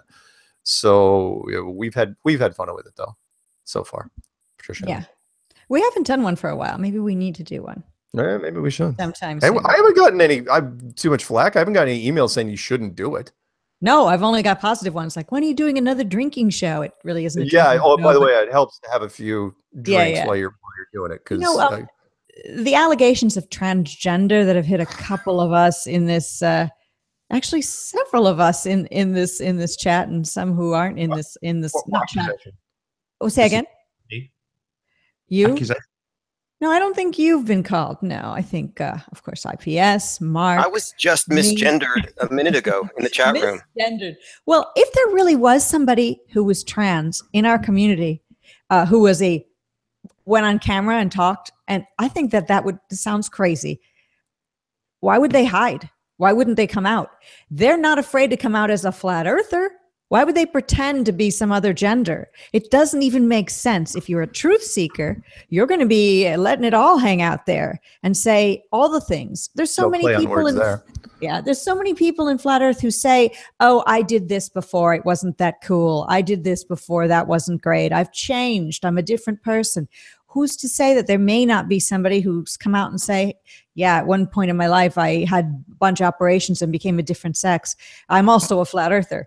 I think that the community, if it was honestly done, would be, well, some people would be against it, but I think that it would be accepted. The fact that there's rumors that many people in Flat Earth are actually secret transgenders is, why would they come out about this huge truth, but not that, which is much of a smaller truth? It absolutely makes no sense. So any trans people out there, if you're a Flat Earther, get on YouTube and start making videos. Beautifully though, Patricia, because that's what I was going to round out this sort of maybe advice section for people maybe thinking about doing flat earth videos, which is something that Martin hit the nail on the head when he said keep your nose clean. And that comes back to something we talked about on the most previous group show we did, which is about credibility. And if you're going to buy into the toxic nature of YouTube, the chances are that you're going to hear a lot of bullshit stories, and if you repeat them, you sabotage your credibility. And that's important when we're in an arena that's talking about something that's so fundamental to our well-being. You know, our very nature is about the thing that we're talking about. So when we span off on these tangents about people being trannies, or I don't know, there's 101 different subjects that are similar to that you just roll your eyes and think, why would you want to jeopardize your credibility when there's such an important fundamental truth at stake? It just makes no sense to me. but people do it all day long. I mean, we've mentioned about one who shall not be named that gives IPS a load of grief. He's in our chat at the moment, and he has no credibility. Just the amount of crap that he spews. And it's true for, unfortunately, quite a few flat earthers. There's a load of, I can't remember what video I watched a while back. I think it was Wakey Wakey. I think it was the one I rebroadcast rather than just watching them. I've actually started rebroadcasting them. But Wakey Wakey was essentially pointing out that it's okay to speculate. It's actually very healthy to speculate. But the speculation and the speculation, you know what I mean? And the kind of speculation that we see directed to us personally, and this wraps up nicely with what Robbie was saying right at the beginning.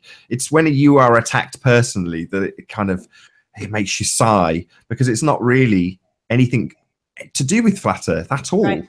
It's about an individual that's saying a message, and they want to point out where you live or what you do, or even if every single one of us had a history with the CIA, it wouldn't make any difference. As Robbie so eloquently put, the truth is the truth, no matter who says it. So who gives a damn if we were all CIA shills? Yeah. It wouldn't matter in the slightest. And also, we were talking about B.O.B. and how he has money and all of that. And having money makes you, quote, one of them. But what if there was somebody who was a millionaire who became a flat earther and wanted to be a part of it just the same as all of us here and in the live chat and who are watching this later? Are they banned from being a flat earther? Are they banned? Because they're... There is one, a millionaire. He lives, his neighbour is Elon Musk. He's got some sort of Church of the Flat Earth Firmament. And there was a guy called Rennie running it. And this guy's a multi-millionaire flat earther.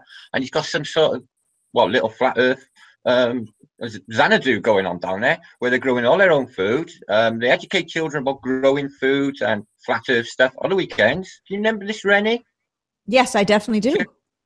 Yeah, so this guy he worked for as his gardener. We were trying to get him to talk to him. He's a multi-millionaire. His neighbour's Elon Musk. Just saying it, millionaires out there. Right. So if somebody comes out and is one, there would be no need for the community to go, oh my God, they're one of them. We don't want them here because they've got lots of money. Poor, rich, unattractive, attractive, whatever their gender is, whatever their skin color is. I think in the best possible world, we would all just say, welcome, come on in. What is it that you can do to help? I would like to amend that statement by Patricia, in that you're absolutely right. I think the Flat Earth community would accept just about everybody. No, I mean, probably 99% of the celebrity world we'd probably accept. I can only think of two exceptions. One would be, and both of them are kind of conspiracy guys. One would be Mark Dice, because he's just an idiot. And the other would be Alex Jones. He'd have to apologize for, I know that. Think of that. Yeah, if Alex Jones all of a sudden said, oh yeah, I'm totally a flat earth. But again, because they tried to set up an interview and they couldn't do it because they were scared to death. He couldn't do it without some sort of apology. Oh, I'm sorry. There is one more guy. Cool. You guys have forgotten because we haven't heard from him lately. Joe Rogan. Oh yeah. Right. That would be crazily amazing. He flipped. But if he flipped back, I would think there'd be an agenda and he was lying to do something bad to us, because I don't trust him. I'm still hoping for Robbie's sake that we get some sort of last minute cameo at this thing. I hope somebody is close enough on the East Coast where they send, I wouldn't mind. I know we're not going to get NDT, but it would be great if somebody convinced Bill Nye to come down, or Joe Rogan sent somebody, or Alex, or sent they would send somebody last minute to try to see what they could do. Honestly, I'd love for Mark Dice to show up. If anyone was sent down, they'd have to assess some of the material that's out there to know what they're up against. Well, you'd think so, but it does. Sometimes it doesn't happen. Look at oh boy, who is it? What was his name? A ton of interviews you've done, and they didn't even know Flat Earth was even a real thing, and they agreed to do an interview with you. I mean, how crazy is that? At least you'd inform yourself. Neil deGrasse Tyson was to turn up on one of these shows. You're telling me that he wouldn't know that he was going to get tore a new asshole by a flat earther?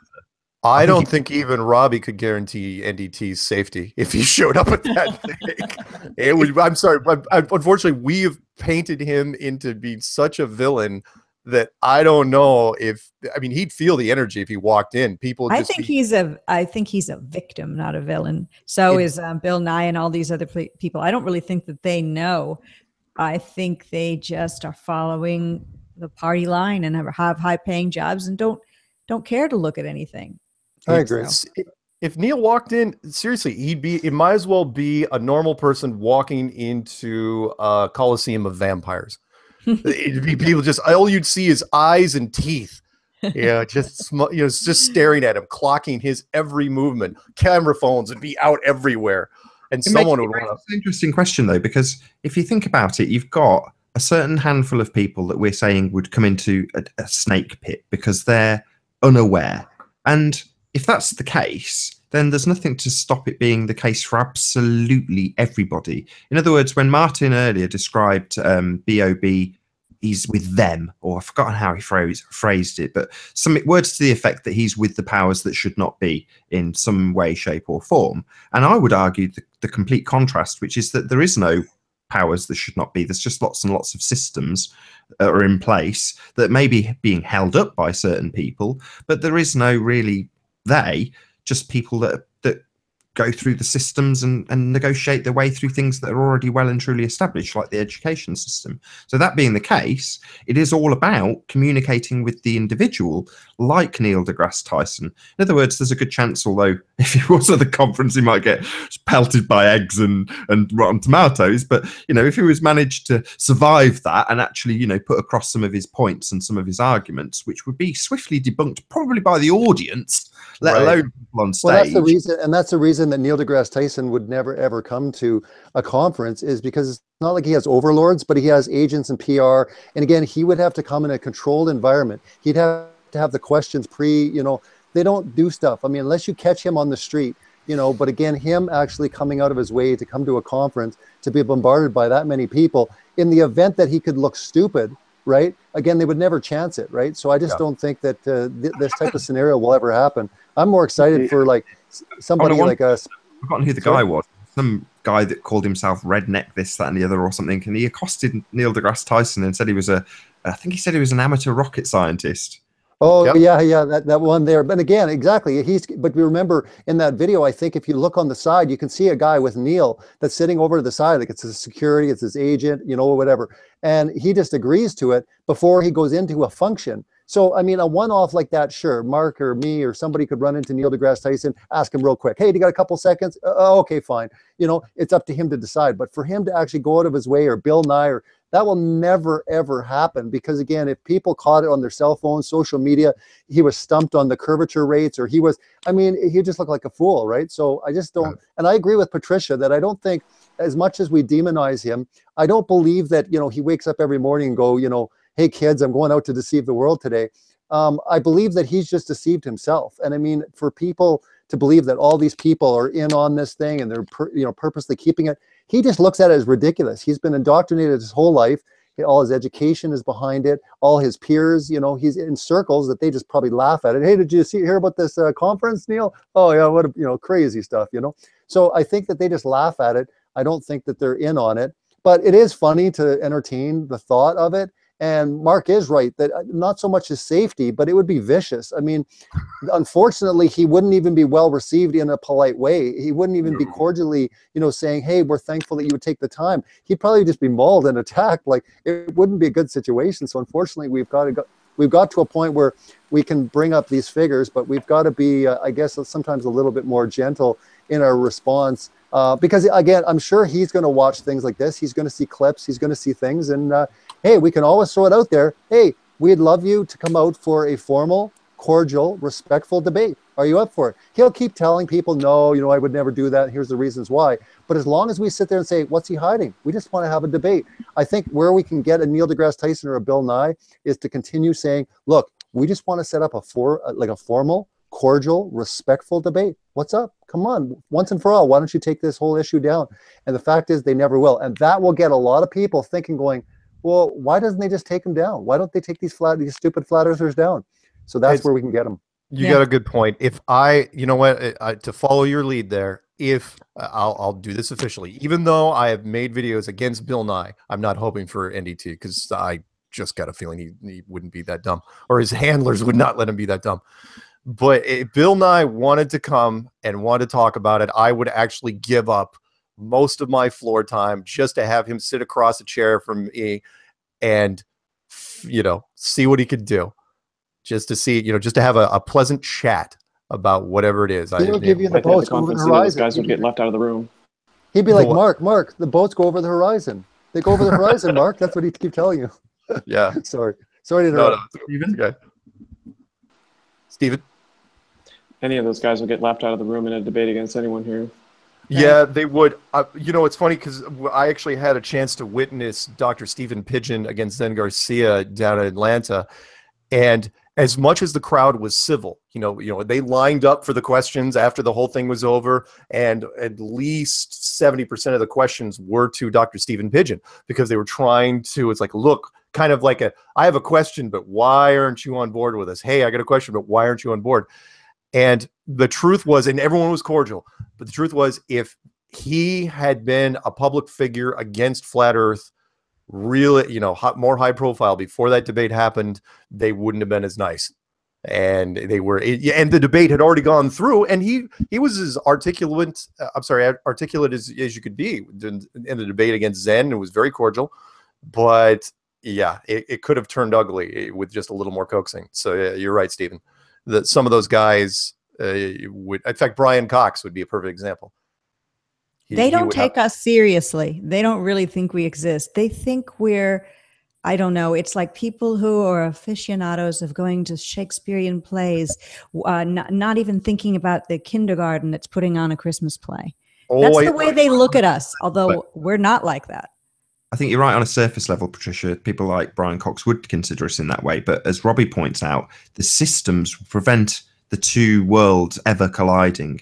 Right. That would be the ultimate prevention. The media at the conference, sorry to interrupt, but the media at the conference, what's going to happen is there's going to be a bunch of releases, and I'm sure they're going to approach Bill Nye and Neil deGrasse and saying, hey, what do you got to say? There's this huge conference going on. This is what's going to happen. And I think whoever's interviewed or whoever gets that coverage, this is your opportunity to sit there and say, what do you have to say to Bill Nye? He said you guys are crazy and blah, blah, blah. Sit there and say, we'd love to have Bill Nye sit down and have a respectful debate. Is he open to that? I think that's one way that calmly we can approach the media, because they're going to hit us with the fact that, hey, we just read that Neil deGrasse Tyson said this about you guys, or Bill Nye said this. As time goes on and as this thing gains, they're going to keep coming back to us, because, again, Neil deGrasse Tyson's not going to call out Mark Sargent. But what's going to happen is the press is going to come and say, hey, Mark, I heard that article that Neil deGrasse said about that Mark Sargent guy. So what do you have to say about that? Sit there and say, we would love to set up a debate. Honestly, if we say that calmly, say we can set up wherever, we will come to you, we will set it up under your whatever. But the fact is, when the press keep hearing that over and over again, they're going to publish that. They're going to say all they want is a debate. At some point, we might be surprised, but maybe in the future, and I don't believe for a while, but at some point they might have to, because the public pressure is going to be so big, because they're going to say, look, these guys just keep saying, look, we just want to have a formal debate. Sit down to us and show us and prove to us empirically that we're nuts. I think that's where we're going to get a lot of the scientific-minded people going, wait a minute, what's up with these science guys? They're not scientifically defending their model, and they're not scientifically destroying these flat earthers. So what I'm saying is, for me personally, when they come at me and say, hey, I heard Neil deGrasse Tyson said this about you as this event organizer, said you must be crazy to put on a flat earth conference with all these people, I'll just sit there and say, I know with the community that we would love to be able to engage in a formal debate, if he's open. So my response would never be to combat Neil deGrasse Tyson or talk negatively about him. It's just challenge him. We need to challenge the scientific community, because exactly this is what we're trying to do, and get this out into the mainstream. Really, to get it out into the mainstream, we've got to get people wondering why the figureheads of science, whenever there's a science problem, something happens, let's call Bill Nye or Neil deGrasse. I think it's so silly that people can't even wake up to the fact that these are the brightest guys of our age. You're calling Bill Nye and Neil deGrasse Tyson for all things science. So to me, if these guys can't come up with the answers, and they bring up boats go over the horizon, these are easy debunkable. And again, it works to our favor, because they're not bringing up some brand new stuff where we're like, yikes, whoa, these guys are coming at us hardcore. They're coming at us with the same stuff they've been coming at us with in 2015, because there is nothing else to come at us with. That's what I find intriguing about this. There is no more, guys. That's it. There's boats go over the horizon. You're stupid. You're too small to see the curve. And wow, we're dealing with something that even in 2 years, I've been waiting and watching for the day that they're like, whoa, I didn't see that coming. And it's not coming because it can't come. Because again, it's been a lie all along, and you can't defend lies, you know, with any more proof when there is no proof to defend a lie. There is none. And so to me, it's a really great opportunity. So I'm going to use Neil deGrasse Tyson and Bill Nye to my advantages in any of my interviews, because I'm going to say, look, as an event organizer, I'd love to set up a formal debate, respectful, you know, and just, hey, put that out to them the next time you're talking to them. Nice. Cool. Like it. Before we round out the main part of this show, I want to give a bit of a plug to the UK conference, which is going to be coming up in 2018, along with Flat Earth FEMA Camp. So I don't know if IPS is still hanging around. I know he's been very active in the chat room for this show, but if you can give a bit of a plug to the FEMA Camp as well, that'd be brilliant. Oh, yeah. Yeah, I outsourced my chat room activity. That's not actually me. No, I'm just kidding. Right. So it's a sock doing it for you, is it? Now, your meetup in the UK in 2018, that's assuming that the world isn't already flat by then. But as far as the FEMA Camp, the Flat Earth Music and Arts, that was actually coined by Issa from Flat Earth Court. He's supplying a lot of the music. And what we want to do, and it's right before the conference, so we're really going to be able to hype it up, but the place has 3 main areas. One room is art, outside area for music. We're going to have people like ODD is going to do a couple live songs. We're going to have OBL Music, very eclectic, and several other musicians like Snack and a few others you may know. And then downstairs, we're going to have a panel, and there's actually a podcast room that the gallery has. So we're going to have a live stream from FEMA Camp the entire time to do interviews, kind of green room stuff with all the people who are contributing, people doing the art, the music, as well as Ty Gorton from Flat Revival will have a booth there for the magazine. So it's kind of covering all of the different ways that people have engaged the topic in one place, FEMA Camp, and then co-opting the term FEMA Camp and FEMACamp.com, because the FEMA Camp thing has always been this boogeyman, a little bit of you know, the fear porn line of Alex Jones for years. So we're taking the wind out of it and co-opting it, making it into something that does not have fear attached to it.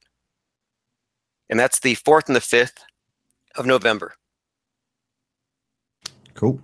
Martin, can you recently made a bit of a plug or an ad for the UK conference. Can you tell us a bit about that? Well, it's made by Holly Street Show. Really cool video. So yeah, I just put that up for the conference in April, end of April 2018 next year. But yeah, the world might be flat by then, so it might not be needed. No, yeah, it's gonna be cool. Yeah, it's going to be nice by Gary John, and that's in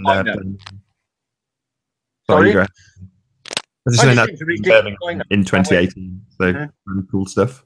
Very cool. Was there anything else anybody wanted to plug before we round out this part of the show? I'm going to start reading again. For a while, I did some book reading. I did 1984 in full, and I read a page or two, a chapter or two of Brave New World, and stopped because of glasses and contact issues. I'm going to start up again with Brave New World. I'm going to start from the beginning. It's nothing special of an announcement, but I think I might start Tuesday. Just cool. Animal Farm's a good quick read. It's only 109 pages. Animal Farm was what I wanted to do next. I just took so much time away from doing it. So Brave New World, Animal Farm, starting Tuesday at 6 p.m. Eastern. But first Brave New World. That'll take a while. That will probably take about 7 hours to read. So you sir. Cool. Fun. And also some scandalous stuff in that. If you remember from high school or whenever you read it, I'll try to keep an even keel and read it very nicely so children can be around. Superb. I just want to say, when it comes to the conference, it's November 9th and 10th. You can go to fe2017.com. We have the early bird live streaming tickets on right now for $17. That's for both days. And after October 15th, it goes to $27. So the early bird streaming tickets are on right now. It's going to be a fantastic production both days. And you can go to fe2017.com. Awesome. Excellent stuff. Well, I'm going to round out and thank each and every one of you for being on. So starting from my left, we've got Jimmy, otherwise known as Critical Thinking Always. Hopefully you can hear us to say a big thank you. Oh, thank you. Thank you for having us, Nathan. Appreciate it. It's really wonderful having you here. Thank you very much for talking about your media experiences. It's been wonderful. And IPS, thank you very much for being here. It's been a pleasure hearing about billboards and chat rooms and all the glorious things that you've been doing. So thank you very much. I had a great time with all of your trolls. Yeah. And Mark Sargent, thank you for being here. It's been wonderful. Do your own research. Ask questions. And Martin Leakey, bit less jovial and chatty than you've been normally. Martin, worn out, no doubt, from all the huge amounts of content you've been putting out. So thank you for being here. I am burnt out. I got plenty of content, just no time. That's just swimming out with me. So yeah, I'm shattered with that. Exactly that. Thanks. You are awesome, Nathan. Thank you very much for putting this together. I don't know what Patricia's doing. What are you doing? Oh, he's playing with a cat. I couldn't quite make out what you were doing there, Patricia. All right. Rory is here. Sorry. Very good. You were stroking your pussy. Jolly good. Yes, Thank you very much for being I here. knew you had to go there. Had to be done. Had to be done. Thank you very much for being here, though, Patricia. It's been a pleasure as always. Thank you. And Robbie Davidson of Celebrate Truth. Thank you very much. It's been a pleasure. Thank you very much for having me, Nathan. And last but not least, Stephen Chess. Great to have you as always. Yeah, man. Good talking. Peace. And to all of you, most importantly, who have joined us in the Google Plus live stream, thank you very much indeed for being here. Be sure to subscribe and hit the bell notification icon to get constant updates of the latest videos from Nathan Oakley 1980. In the meantime, I'll see you all in the next video. Peace and love.